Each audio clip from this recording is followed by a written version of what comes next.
बिस्मिल्लाहिर्रहमानिर्रहीम। अस्सलाम वालेकुम। आज की इस वीडियो में हम पार्ट्स ऑफ स्पीच जो हैं उसको याद करेंगे। जो 8 पार्ट्स ऑफ स्पीच हैं उनको याद करेंगे। इनको कैसे याद रखना है, ठीक है। अक्सर लोगों को ये भूल जाते हैं कि 8 कौन से हैं, ठीक है। तो आज मैं आपको एक ट्रिक बताने वाला हूँ जिसके ज़रिए से ये इंशाल्लाह कभी नहीं भूलेंगे। पहला है नाउन, दूसरा प्रोनाउन, तीसरा एडजेक्टिव, चौथा वर्ब, पांचवा एडवर्ब, छठा प्रीपोजिशन, सातवां कंजंक्शन और आठवां इंटरजेक्शन, ठीक है। नाउन को इसम कहते हैं, प्रोनाउन को इसम ज़मीर, एडजेक्टिव को इसम सिफत, वर्ब को फ़ेल, एडवर्ब को मुतअल्लिक़ फ़ेल, प्रीपोजिशन हर्फ जार, कंजंक्शन हर्फ अत्फ़, इंटरजेक्शन हर्फ ताज्जुब, ठीक है। अब इनको याद रखने का तरीका ये इस तरह है कि नाउन और प्रोनाउन को इकट्ठा याद करेंगे, ठीक है।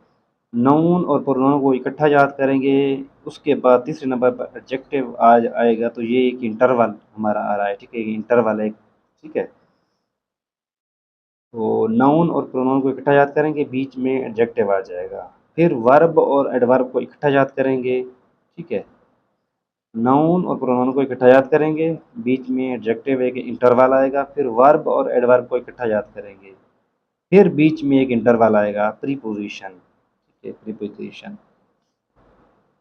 कंजंक्शन और इंटरजेक्शन को इकट्ठा याद करेंगे, ठीक है। नाउन और प्रोनाउन को इकट्ठा याद करेंगे, फिर एक इंटरवल बीच में आ रहा है, एडजेक्टिव। उसके बाद वर्ब और एडवर्ब को इकट्ठा इकट्ठा याद करेंगे, उसके बाद आ रहा है एक इंटरवल, प्रीपोजिशन। उसके बाद कंजंक्शन और इंटरजेक्शन को इकट्ठा याद करेंगे।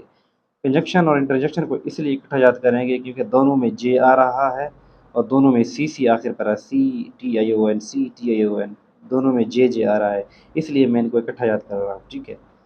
तो उम्मीद है कि आपको इस ट्रिक से समझ आ चुकी होगी।